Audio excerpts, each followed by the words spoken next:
Hello, everyone. I'm John O'Loughlin. Welcome to McDuff Lives, and another special presentation with our good friend David Cranmer Underdown. This time it's Meet the Seligmans. And, I was thinking so much, David, about the history that I was reading with Anton Chaikin's new book, Who We Are, Volume 2, about how the British system is to have colonies and extract the raw materials and then bring them back to England and then put them into finished products, clothing, farm implements, whatever, and then send them back to America and sell them. And so that seems to me to be exactly what happened before the revolution with the Scottish merchants that landed everywhere. Over right across the highway over at Port Tobacco Town, we had a Scottish merchant, and there was one in Piscataway Town, and they were called factors. But the idea is that they were here to sell us finished goods from England, while at the same time, all of our food products or everything else that we grew, the materials for clothing and things were getting shipped back to England as raw materials, and then that whole cycle just enriches the British manufacturers and the bankers and the factors, but it keeps the common people in the colony in America impoverished well, I don't know if that was one of the things that led to the revolution, but we have had quite a fight to try to keep our economy sound and under American direction, as opposed to direction by foreign powers, be they the Rothschilds or the House of Windsor or the Lazard Frere or all the other big names that you and I have talked about over the years we've been working together. But it does seem to be that these young pull themselves up by their own bootstraps. The Horatio Alger story really does start with Joseph W. Seligman. So with that introduction, I look forward to hearing your thoughts on the Seligman family. And welcome, David. Well, thanks for having me. The Seligmans are, of course, one of the key families that ties like both sides of my parents' family historically together, and it's I did a post on it today. I posted the one thing. Joseph Seligman's son was a part of the Literary Society at Columbia University. I don't know if you saw that. Yeah, what's the name of that society? I can't say it. It's like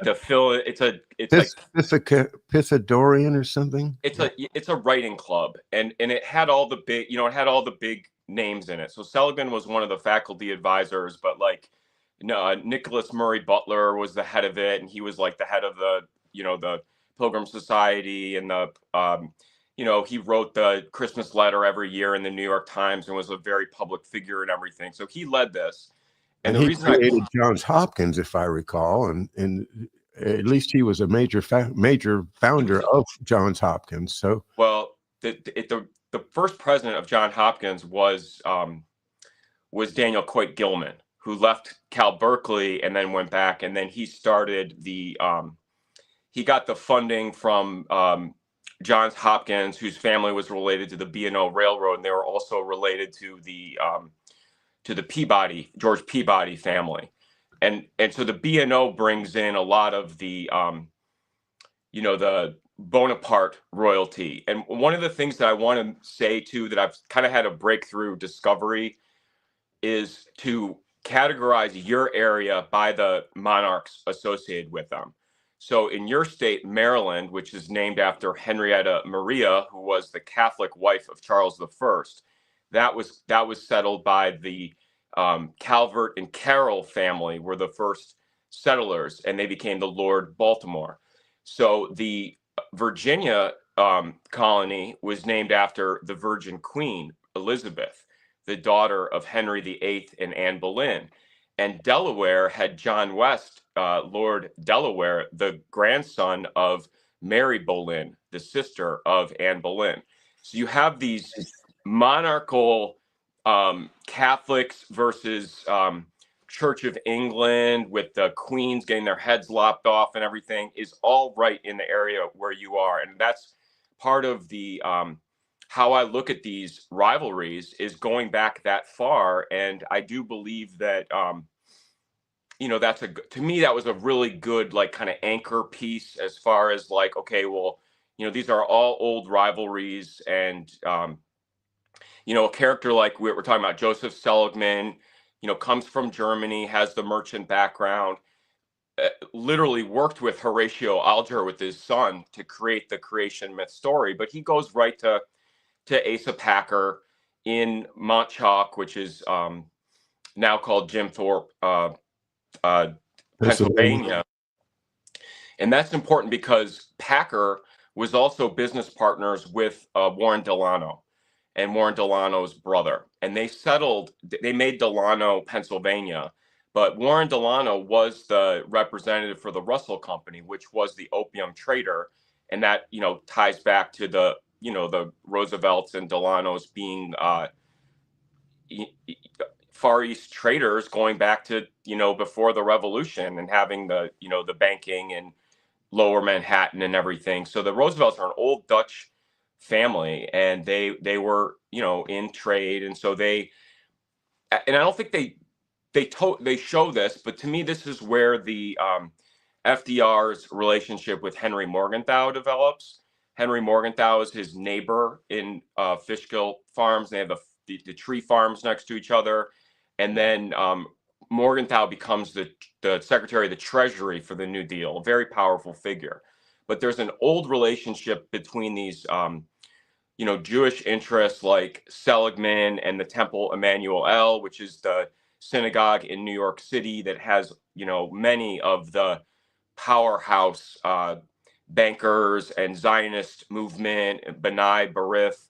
Lewis Marshall, the one that sues Henry Ford, is law partners with the Guggenheims, who's, Seligman's mom is a Guggenheim, so they're all very closely related. And so that's why they really connect a lot of ways. And I don't know if you want to follow up on that. I mean, there's so many ways I feel like I can go. Let's go back and just clear up what my mistake. It was, in fact, Daniel Coit Gilman was the founder of Johns Hopkins. As you said, I did check and saw that Nicholas Murray Butler was a lecturer at Johns Hopkins, and certainly part of that same clique that was, imposing this really Anglo-British American system on us.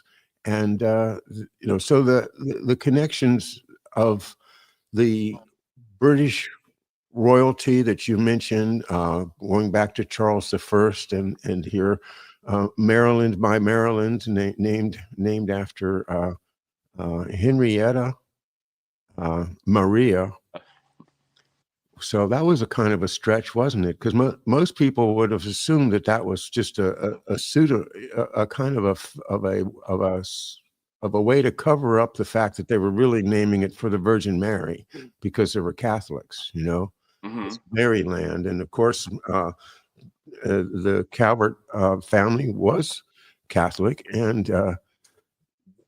the whole idea of Maryland was unique among all the colonies, because the rest of them were very anti-Catholic and continued to be anti-Catholic into the 19th century and right on up to the time of President Kennedy's election, when he had to make a big point of saying, no, I'm not doing this for the Pope, I'm doing it for the American people, just to say so, because people were still at that time very, very skeptical of Catholics. I love the way that you present that at the beginning with the monarchs' relatives, one getting Virginia, one getting Maryland, one getting Delaware. And I'd like to follow up on that some more with you, but I think we should owe it to our subscribers here to get back to the Seligmans.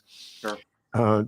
Joseph W. Seligman from Bavaria comes over and is a peddler, goes around, selling this and that, just like any peddler, but he saves his money like a smart Horatio Alger would do. And Horatio Alger himself uh, tutored him in becoming a successful financier. It's so interesting that the connection between the New England Blue Bloods and the Jewish financiers is all over the place. So Joseph W. Seligman becomes wealthy when he moves out to San Francisco to follow the 1848 the 49ers, the gold rush.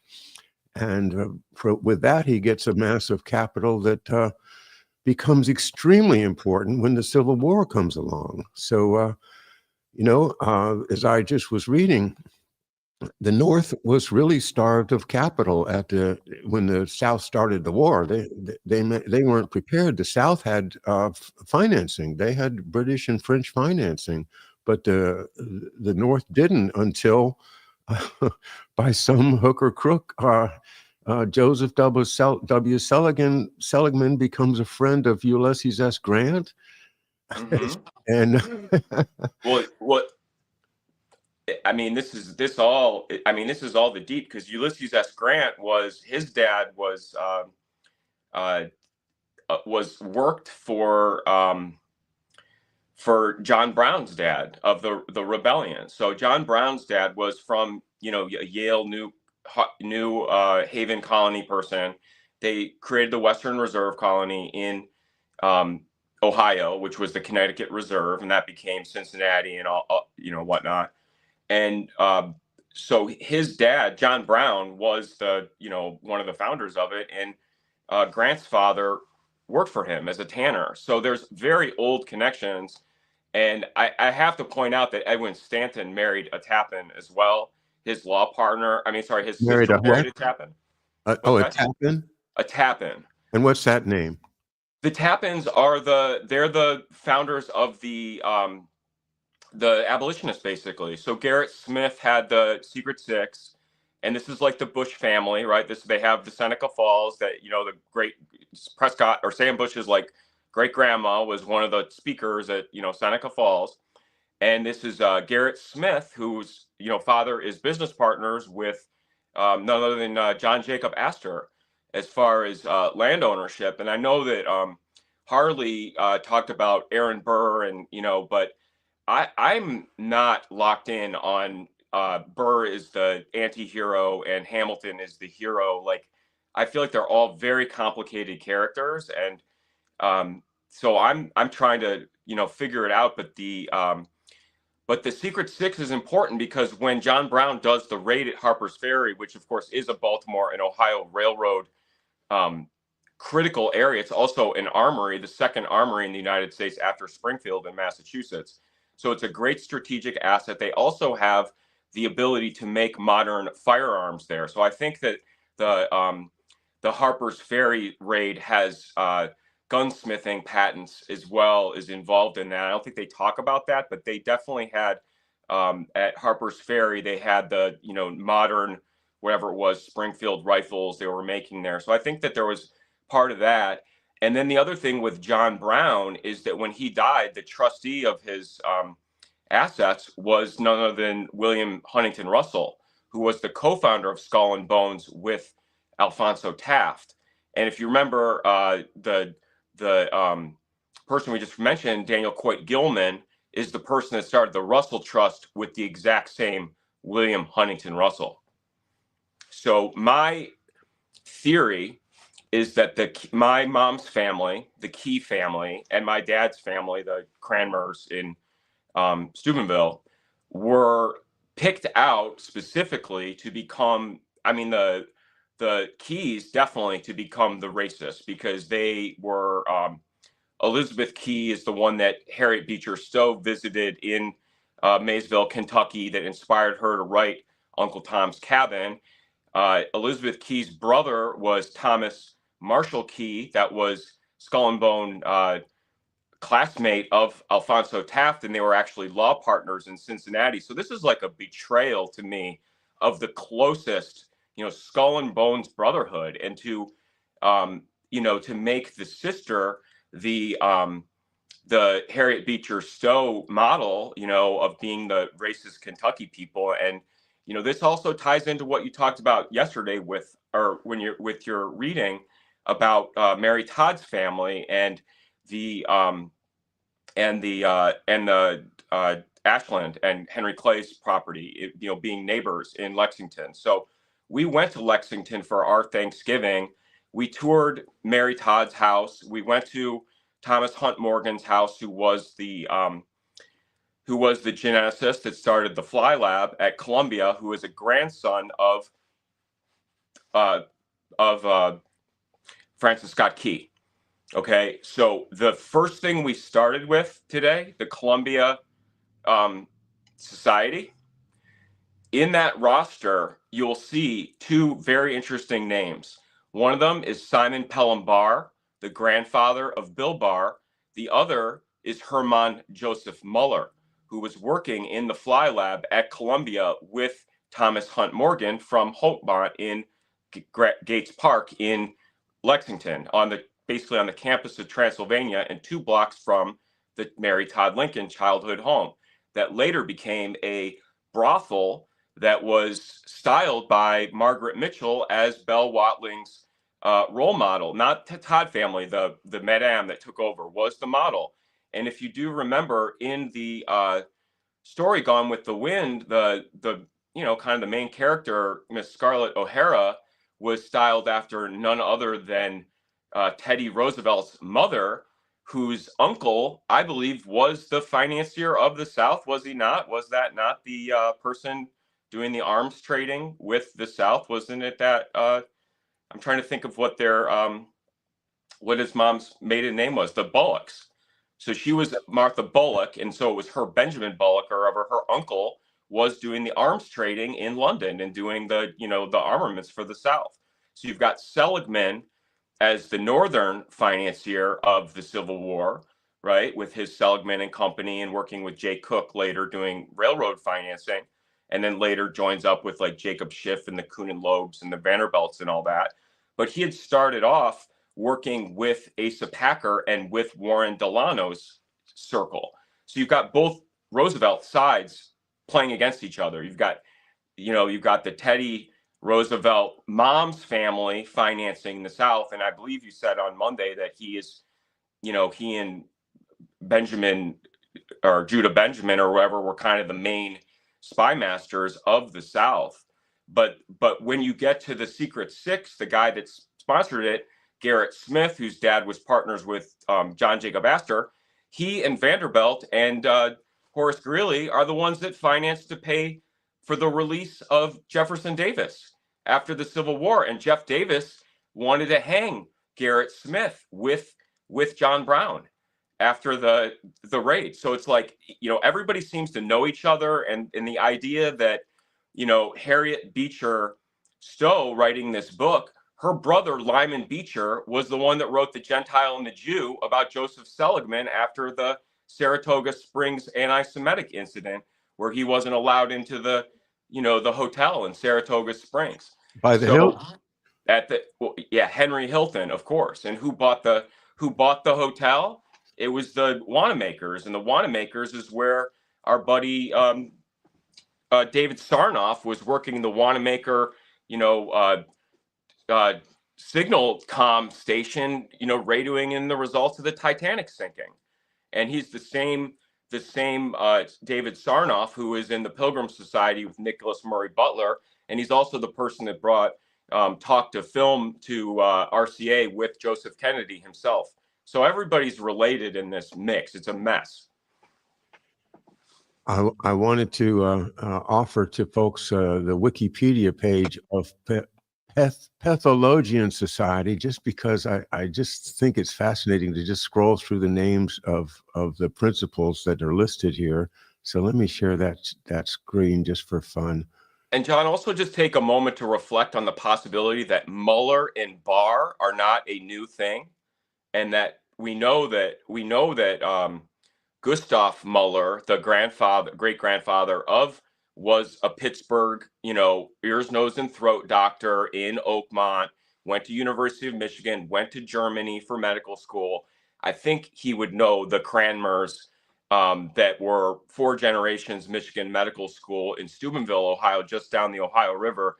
I have a feeling that they would know that family from being doctors. And also, ears, nose, and throat was traditionally the laudanum dealers. They were the ones prescribing laudanum for ears, nose, and throat. And then ears, nose, and throat is also Mellencrot currently is able to process the cocaine, and their relationship is with ears, nose, and throat doctors. So Oh. it's I, I don't know. I mean, I know the bar connection is a zero connection, but for people that don't remember, and my personal story, Hermann Joseph Muller moved next door to my mom and dad, or to my mom when she was a little girl. He was a next door neighbor of my mom, and he's the one that brought James Watson from University of Chicago, who was Watson of Watson and Crick. That was their next door neighbor, and he was the one recruited from the Fly Lab by Julian Huxley himself to go to Rice University and start the bio program at Rice in Houston in like 1915 or whatever. So these are all very close connections to me. And then also, if people don't remember, my grandpa, when his father died in the ditch, he had the collapsed lung and he had to go to the sanitarium, the Trudeau Sanitarium, right next to the Knollwood Club, where the Guggenheim and the Mayers and the Blumenthals and Lewis Marshall and the not the Seligmans, they were related by marriage, but they all were next door to him when he was, in an iron lung. And like George Webb is talking a lot about, scaring everybody with the iron lung children right now. That happened to my grandpa after his dad died. And then, as I've said, his mother was the one that then burned to death later. So there's a lot of like very personal, things to me on all these stories. And it is, and I feel like I'm trying to, put it together and make it easier to explain to people, but it's, they're very personal stories to me. I just wanted to check, is Warren Delano the one that is listed as Franklin Delano Roosevelt's uncle? He's Warren Delano Jr. was a player in the 19th century, and he and his brother started Delano, Pennsylvania, with Asa Packer, who was the person that started. Let's see. It wasn't the Lehigh. Lehigh University, but also the train. The train is really important because what you were talking about, the extraction of material, it was the Bitmus coal mining was in that region, and they were taking the Bitmus coal from Asa Packer's railroad to the Philadelphia and New York markets. So the coal became a huge innovation because the Bessemer process relied on, the coal, the I don't even know how to say it, the anthracite coal was like the fuel, the super fuel. I mean, you have to think of it like the way the Manhattan Project provides nuclear fuel. It was a cycle change in the in energy, and so and also the Delaware. I talk about the Grubb family, which is my great grandmother's family. They were the ones that settled Claymont, Delaware, which is where the school that Joe and Hunter Biden and Louis Freeh's kids went to, the Archmere Academy. It was John Jacob Braskub's home, who was the treasurer of the Knights of Malta and also the treasurer of GM and DuPont. And then his other house is the one that got raided in Maryland, the Pioneer Point one. Remember with the 2016? Yeah, So that was originally a guy named John Grubb who owned that property. And he was supposedly married to Sir Francis Vane's daughter. And that becomes interesting in the 3-state, Elizabeth, Mary Boleyn, and Henrietta Maria, with Charles intrigues, because Henry Vane, for people who don't remember, was he was with Cromwell, and he was one of the main leaders of the Commonwealth and everything. But he kind of dropped off, and like Cromwell rose as sort of like the main character from the New Model Army. But he was part of the super haters of Charles I, enough to lop his head off. So there's and I think things like the head of the Charles in Cambridge, the race, I think is a little bit of a tongue in cheek to Charles getting his head chopped off, the regatta race. If you remember the Oxbridge model, the Oxford and Cambridge, that's where these regatta races started. And there's a lot, to me, there's a lot of sort of the wargaming and intelligence planning is in these Oxford Cambridge circles. I mean, the round table is the main example. Let me share this notable members of the, what is it called? The Pathologian. You know, if you want to be obscure, you pick a name like Pathologian, right? It's really old, but but yeah, go ahead. well, anyway, here, I don't know. Can you see these? I can't read them all, but one thing I have to say about Nicholas Murray Butler, which I think is really important, is he's the one that brought John Dewey to Columbia, and John Dewey started the Teachers College, and then he became sort of a philosophic, leader, and he and Walter Lippmann sort of became the gang counter gang, thinkers. But he started Horace Mann High School. His relationship goes back to University of Chicago. It goes back to the settlement houses in Chicago and also University of Chicago. But he started at Michigan, at University of Michigan, and was the mentor of James Burrell Angel's son that was the later became the president of Yale University. So there's a very old connection with that, and also with the settlement houses. That also ties in with the with Lee and Higginson, which I'm again, it's like I know throwing a lot out. Lee and Higginson was an investment bank that the Lee was Teddy Roosevelt's wife's family, and if people remember the story, his wife and mom died the same day, and then he got Alice, was the wild child baby. But that Lee and Higginson is important because the person that was the representative for the Kruger crash, which was basically like the European stock market crash in the 20s. Match King. Ivar Kruger, yes, the Match King. His American representative was Lee and Higginson. It was this Philip Green who moved to England, to London, to study with the Settlement House and with Lionel Curtis himself, the founding director of the Chatham House, who took the Alfred Milner's title of the Milner's Kindergarten. He worked with him, and then he comes back and becomes founding director of Rockefeller, founding director, on the founding of all these things, working with John D. Rockefeller and the Rockefeller Foundation. And he was the banker at Lee Higginson that went, bankrupt after, and you never heard of it. But Seligman ties to them directly because Seligman was the financier of General Motors, and GM, was DuPont. So when you're talking about GM and DuPont, now you have to bring in the John Jacob Rascom, the financial wizard of the operation, and it was the largest corporation in the world. So it's significant. I just want to highlight this Pathologian Society, and these names: just John Jacob Astor III, William Backhouse Astor Sr., Charles Carreau, the father of Edith Roosevelt, Robert Cutting, the banker, John Church Hamilton, the son of Alexander Hamilton, John Jay, John Slidell, the senator from Louisiana that became the minister to France and the subject of the Slidell affair, as well as he was obviously a Southern agent working to get ships and financing. Can I put up a pin on the Slidells before we move on? So the Slidells are married into the Belmont family, and also they're Newport royalty, and they're the Belmonts married into the Hazards and the Perry family, and also that Slidell. So if you remember, when we were talking about the Maryland and the Catholic rivalry, Francis Scott Key's family was in the heart of all that rivalry, and his brother-in-law was Roger Taney, if you remember.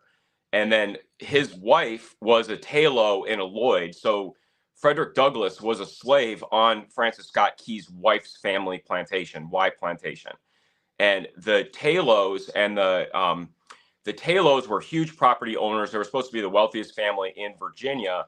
But that Slidell family is also relatives of Francis Scott Key, the one that became the governor of Louisiana and all the things you're talking about. So there is it's like everywhere you go. So part of the problem is the where my family lived in Kentucky and Indiana that became the Northwest Territory. They originally wanted it to be the Transylvania colony or the Vandala colony. It was going to be the 14th state. And then it ran into all the trouble we're talking about with the Aaron Burr and the Knights of the Golden Circle and the secret meetings on the Ohio River and all this stuff with Aaron Burr. Yeah, Aaron Burr wanted to separate from the United States and create his own country, right? He did, but it all ties into the Potomac Company and George Washington. This is the dream of connecting the Chesapeake to Pittsburgh and then having the use of the Ohio River to the Mississippi. And then you've created a logistic waterway from the Potomac, through the Ohio River Valley to the Mississippi to the south. Now you have access to the entire Gulf of Mexico. And that is like, from a strategy point, could be a very nice, territory to control, where you have a logistics system, a water system, but then the canals went all bankrupt, and then they went into the railroads, and that became the fight between the railroad and the canal people. Exactly. And also the National Road is huge because Henry Clay wanted to do the National Road, the Cumberland, Trail, and that got beaten by his rival Clinton.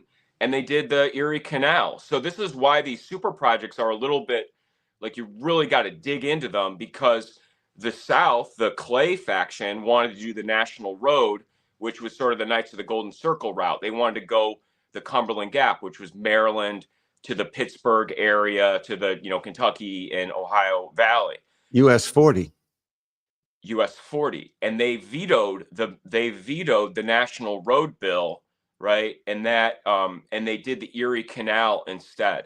And this is Mary Todd Lincoln's family friend. This is Henry Clay. This is Ashland. Ashland later becomes the petroleum company in Teapot Dome, if you remember. Sinclair Oil is in Kentucky. I mean, like, all these players, it's like all the my like overall analysis is that the Ohio, Indiana, and Kentucky players they really wanted to play up the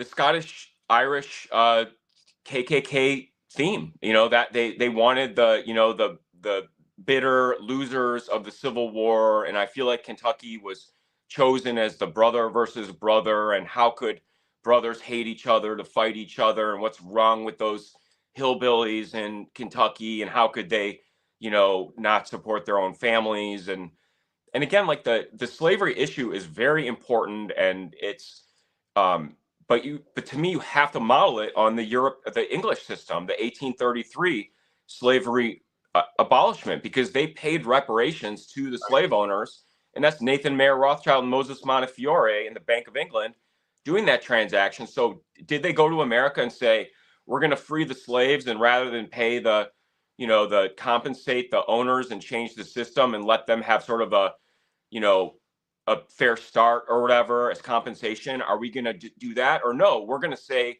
they're racist and they're terrible, and we have to conquer them and take everything, and then say for generations how awful they are, and that we did the right thing. We were righteous in what we did. And that's what I think happened. And sadly, the abolitionists and the Tappins and the Garrett Smiths and the those groups are the ones that I worked with. This is the Astor gang. Astor was an East India. I mean, he was an East India Company agent. He was selling opium and spying on people as part of his deal with the American Fur Company. So these are the English spies. And so, you can say that, Burr was, conflicted, but he started the Manhattan Company with Alexander Hamilton. That was, the rival bank. So there's a lot of crossover too. So it makes it very muddied. Yeah, and I don't like muddy. I like a nice, clean narrative. So something you can convince a high school student is our history. That's what I'd like. But again, it's Seligman who comes in and finances the Union effort in the Civil War. As I understand it, he was able to get a contract to sell all of the uniforms to the Union Army, but he had to get paid in bonds, in U.S. bonds, and in order to, he went out there and sold like $200 million worth of bonds, which became the finance of the Civil War, at least for the first couple of years. So yeah, it's a combination of British agents and Jewish finances that will divide and conquer. It's as simple as that, isn't it? Well, yeah, I mean, I think that it's the secret team model, I think, is the way to think about it. I've been doing using Grok and trying to create models to like make stories and make games and strategy games and stuff. And a lot of the big foundation of my analysis is something that I call seed analysis. And you think of a seed like a plant or a tree, and the focus of your analysis is the seed, because the seed is where the root system grows, which is the underground or the occulted network, which is all these, kind of mysterious secret societies and whatnot. And then the seed is also where the trunk and the limbs and the leaves and needles and the fruits and nuts come from. And you think of it as a system where the seed is where both things start. It's the intersection between the known part and the unknown part. The root structure, you have to just use network analysis to build it and make plausible characters in it, because they have plausible deniability. We don't have the power to subpoena. We don't have the power to have Smith Mutt and lie and say it's national security. So our network analysis map has to be spot on, and we can't have mistakes in relationships. But the above ground network is the trunk is the first part. And I think of that as the like in a network or a logistics system, it's the trunk line. So it's the long shipping part of the logistics system. And then the branches is like a local network, like think of a city map, where it's a much more detailed part. And then the leaves or needles are the part that catches most people's eyes. And if they don't see the whole system, they will just focus on the leaves and needles. And then the fruits and nuts is the tangible output of the system, that a real return from the system. And so when I do my analysis on these things, I try to think of it in that term, where I'm trying to find a seed character where he has connections to both the unknown part, which Seligman certainly does. And if you get into the Saratoga Springs and the anti-Semitic incident at the hotel, there's a couple things very interesting that happen in Saratoga. One, the bar was founded there. The American Bar Association was founded 1 year after the Seligman incident. Ooh. And the leader of that was the Rose from the Rose Hill law firm that our friend Hillary Rodham was Wow. he wrote the charter for the state of Arkansas as well, I believe. I think they have a copy. I think they have a copy of the charter in their Rose Hill law firm in Arkansas, where what was the Rockefeller that was the governor? That he was supposed to be the weirdo Rockefeller. Yeah, kind of a strange guy. Winthrop, yeah. Winnie. Yeah, Winthrop out of Trading Places. Exactly. So that so that's how I'm trying to like do this analysis, where like a character like Seligman takes you to Saratoga Springs, where you have this very famous anti-Semitic incident, which they compare to the Dreyfus incident, as a key moment. And may I say, when you look at it, you see that it was all over the newspapers. Like somehow or another, this incident became important enough for the national press to notice it. And it reminds me so much of the reports of the first pogroms that were reported here and generated, so much interest in the Jewish community, that, oh my God, those horrible, the Tsar is killing all of the Jews. And it was all, extremely popular. I mean, extremely broadcast through all the papers. Just to illustrate, just like you said, brother versus brother, Jew versus white person, and all of these things. Wow, I love your analysis. It's a beautiful way to look at it. The roots underground, which we don't see, and kind of reminds me of the Masonic idea of as above, so below. But on the other hand, getting back to Virginia and Maryland, and I'm sorry, but we've only got 10 or 12 minutes left. So I want to try to bring it back to the Seligmans. But before I do, I want to just emphasize what I've said before about Virginia and Maryland, in that on the Maryland side, there was a family named Pope. And there's right down from my house, there's a place called Pope's Creek. And these popes were the ones that founded Washington, D.C. Whereas on the Virginia side, you have the Masons, and you have the Masons family. And so think of the Catholic on this side of the Potomac and the Protestant on the Virginia side of the Potomac, just like you just said. It's a I mean, it reminds me of the patchwork of Italy, and when they had all of the wars between Florence and Milan, and all of the different towns were like, you guys are Catholic, so we hate you, and you guys are Protestant, so we hate you, and they all fight. It all seems to benefit the arms industry, the finance industry, and the existing royalty. So that troubles me. But just to get back to the Seligmans, I did want to mention Seligman, Arizona, as an important stop in our. Wait a minute, I lost my camera. Yeah, I was going to say your camera's off.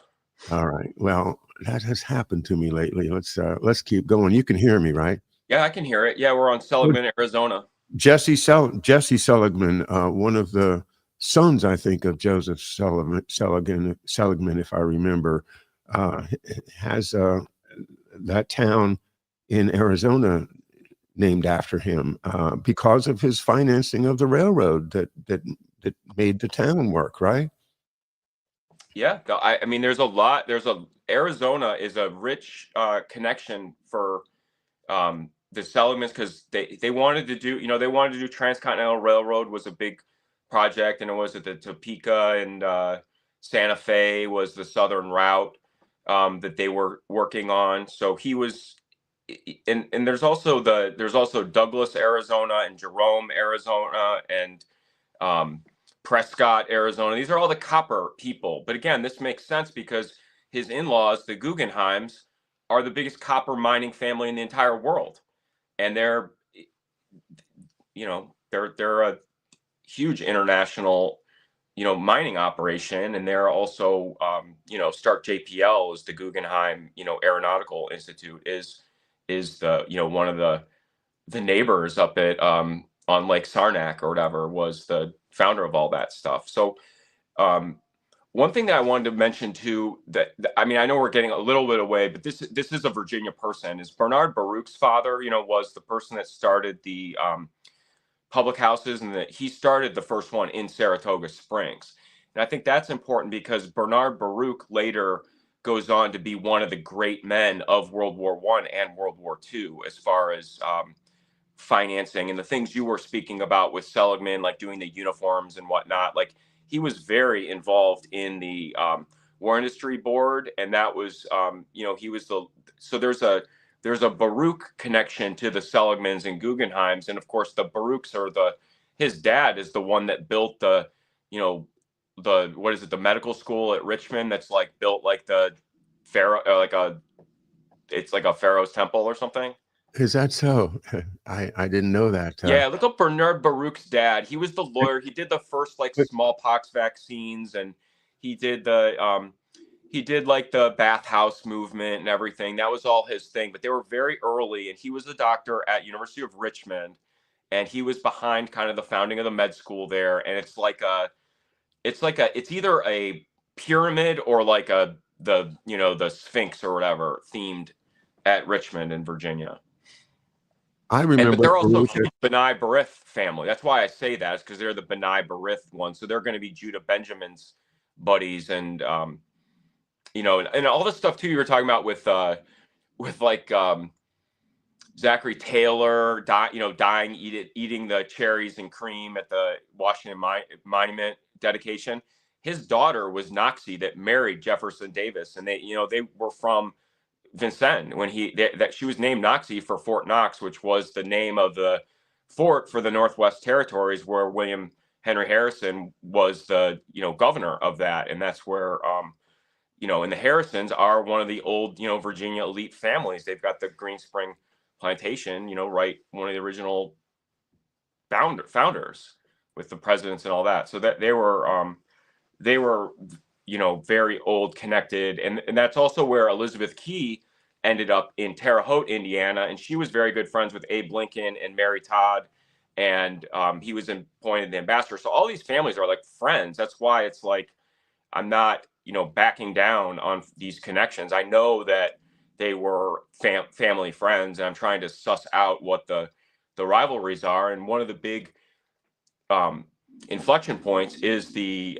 General Order 40 in Paducah, Kentucky. And that's something that the researchers, I hope, study, because that was also an anti-Semitic incident in Paducah, Kentucky, and that involved trading Grant. with the enemy.